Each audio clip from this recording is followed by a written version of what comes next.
Graham Potter dirumorkan akan ke Manchester United seandainya Sir Jim Ratcliffe mengakuisisi saham Setan Merah. Sementara itu Real Madrid berniat untuk mendatangkan Jamal Musiala dari Bayern Munchen. Simak selengkapnya di Cetak Gol Harian berikut ini.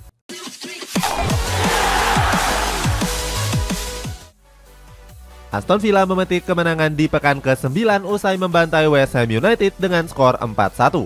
Gol-gol dari The Villa dicetak oleh brace dari Douglas Luiz, Ollie Watkins, dan Leon Bailey. Sementara skuad asuhan David Moyes sempat membalas 1 gol lewat Jarrod Bowen. Kemenangan ini membuat anak asuh Unai Emery bercokol di posisi 5 klasemen dengan raihan 19 poin.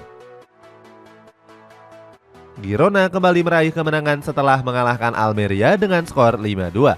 5 gol Girona dicetak lewat Ivan Martin, brace dari Artem Dovbyk, Savio, dan Christian Stuani. Sedangkan 2 gol Almeria dicetak lewat 2 gol dari Leo Baptistao. 3 poin ini membuat Girona menempel ketat Real Madrid di puncak klasemen dengan perolehan poin yang sama. Barcelona berhasil mengalahkan Athletic Bilbao dengan keunggulan tipis 1-0. Satu-satunya gol Blaugrana dicetak lewat Marc Guiu pada menit ke-80 pertandingan. Tambahan 3 poin ini membuat Barcelona memangkas jarak dengan Real Madrid dengan selisih 1 angka. AS Roma berhasil meraih hasil positif setelah mengandaskan AC Monza dengan skor tipis 1-0. Satu-satunya gol di laga ini dilesakan oleh Stefan El Shaarawy di penghujung pertandingan. Hasil ini membuat pasukan Jose Mourinho bercokol di posisi 7 klasemen dengan koleksi 14 poin. Atalanta meraup hasil maksimal di pekan ke-9 Serie A usai menaklukkan Genoa dengan 2 gol tanpa balas. Ademola Lookman dan Ederson Silva jadi aktor kemenangan di laga ini. Skuad Ladea kini menempati posisi 6 klasemen sementara dengan kemasan 16 poin. Juventus berhasil mengamankan 3 poin usai mempermalukan AC Milan dengan skor tipis 0-1. Skuad Rossoneri harus bermain dengan 10 pemain setelah Malik Thiaw diganjar red card di menit ke-40. Si Nyonya Tua sukses memanfaatkan jumlah keunggulan pemain dengan melesakkan gol lewat Manuel Locatelli. Hasil ini membuat Juventus menempel ketat duo Milan di posisi 3 dengan raihan 20 poin. Olympique Lyon meneruskan tren negatif mereka setelah takluk atas Clermont dengan skor 1-2. Skuad Les Gones tertinggal 2 gol terlebih dahulu lewat Mohamed Cham dan Yonan Magnin. Sedangkan Lyon hanya bisa membalas 1 gol lewat gol bunuh diri dari Florent Augier. Hasil ini membuat Les Gones semakin terpendam di dasar klasemen sementara dengan baru mengemas 3 poin saja. Glasgow Celtic berhasil mencuri poin usai memperdaya Hearts dengan skor 1-4. Meskipun bermain away, para supporter Celtic secara militan menyaksikan langsung pertandingan. Saat itu mereka mengibarkan bendera Palestina untuk memberikan dukungannya. Alhasil dengan semangat itu Celtic pun mampu unggul 4 gol lewat Marc Aureli, Deizan Maeda, Kyogo Furuhashi, dan Tomoki Iwata. Sedangkan 1 gol dari Hearts dicetak lewat Laurent Saklan di menit ke-64.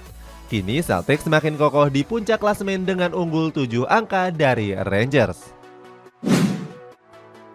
Graham Potter dikabarkan tengah diminati oleh Manchester United. Setan Merah akan menggait sang pelatih seandainya Sir Jim Ratcliffe resmi membeli saham mereka. Pengusaha asal Britania Raya ini dirumorkan akan memecat Erik ten Hag. Alasannya mantan pelatih Ajax Amsterdam ini belum menunjukkan performa yang konsisten. Manchester United membidik Arnau Martinez untuk posisi bek sayap kanan. Pemain Girona ini diproyeksikan untuk menambah kedalaman sisi kanan The Red Devils. Setan Merah harus bersaing dengan Liverpool dan Manchester City untuk merekrut Martinez. Manchester City dikabarkan enggan memperpanjang kontrak dari Kevin De Bruyne. Kontrak pemain asal Belgia ini sendiri masih tersisa hingga musim panas 2025. Manajemen The Citizen menganggap kalau De Bruyne terlalu sering dihantam cedera. Ditambah gaji sang pemain yang mencapai 400.000 pound sterling per minggunya yang dinilai terlalu besar. Chelsea memantau situasi Jadon Sancho yang semakin dekat akan hengkang dari Manchester United. Mauricio Pochettino dikabarkan tertarik memiliki sang pemain di dalam skuadnya. Namun The Blues harus bersaing dengan banyak klub untuk menggait Jadon Sancho. Sang pemain sudah diminati oleh banyak klub Bundesliga, Serie A, dan juga Liga Super Turki. Chelsea dikabarkan masih membidik Victor Osimhen di musim depan. Mauricio Pochettino kurang puas dengan kinerja Nicolas Jackson di lini serang The Blues. Osimhen dianggap bakal menambah daya gedor ketajaman Chelsea yang masih mandul. Napoli dikabarkan bakal melepas sang bomber dengan bandrol 150 juta euro.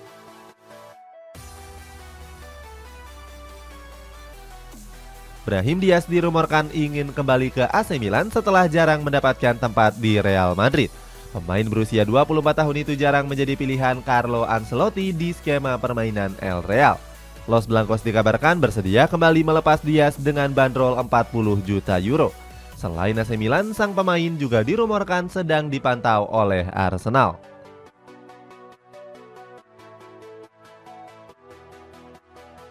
Real Madrid berencana untuk mendatangkan pemain muda Bayern Munchen yakni Jamal Musiala. Los Blancos disebut telah menyiapkan mahar 110 juta euro atau 1,6 triliun rupiah. Hanya saja El Real harus bersaing dengan Liverpool untuk mendapatkan tanda tangan Musiala. Skuad The Reds sendiri menjadi klub terdepan untuk menggaetnya. Al-Ettifaq dikabarkan siap memberikan kontrak baru kepada Jesse Lingard di tahun 2024. Manajemen Al-Ettifaq masih menunggu keputusan untuk melepas salah satu pemain asing mereka. Sang pelatih Steven Gerrard merasa terkesan dengan performa Lingard saat menjalani sesi latihan. Paul Michel masuk dalam radar calon pemilik baru Manchester United yakni Sir Jim Ratcliffe. Mantan direktur olahraga dari Tottenham Hotspur ini dianggap cocok bekerja di Setan Merah. Sir Jim Ratcliffe berniat untuk merombak jajaran direksi klub Manchester United. Michel diprediksi akan memberikan dampak besar terutama dalam masalah rekrutmen pemain. Thiago Silva mengisyaratkan untuk kembali ke klub masa kecilnya yakni Fluminense. Kontraknya bersama Chelsea sendiri akan berakhir pada bulan Juni tahun depan. Pemain tim nasional Brazil ini pun angkat bicara setelah rumor tersebut. Dia masih belum bisa berkomentar banyak dengan mengatakan dirinya masih punya hubungan baik dengan petinggi klub. Madura United secara mengejutkan berhasil dibabat habis oleh Dewa United dengan skor 1-4. Di babak pertama Dewa sudah unggul 1-2 lewat gol dari Egy Maulana Fikri dan Alex Martins. Sedangkan Madura United sempat memperkecil lewat penalti dari Junior Brandao di masa injury time. Gol kedua dari Alex Martins dan satu gol bunuh diri dari Kleberson membawa Dewa United kembali unggul. Kekalahan ini membuat Laskar Sapi Kerap gagal menyalip Borneo FC Samarinda di puncak klasemen. Rans Nusantara FC berhasil mencuri poin di Stadion Patriot usai mengalahkan Persija Jakarta dengan skor 1-2. Skuad The Phoenix menutup babak pertama lewat gol tunggal dari Evandro Brandao di menit ke-11. Angelo Menses memperlebar kedudukan usai mencetak gol di menit ke-56. 2 menit setelahnya Persija Jakarta sempat memperkecil kedudukan lewat Muhammad Ferrari. Kini Rans Nusantara FC menduduki peringkat ketiga dengan selisih 3 angka dari Borneo FC Samarinda yang berada di puncak klasemen.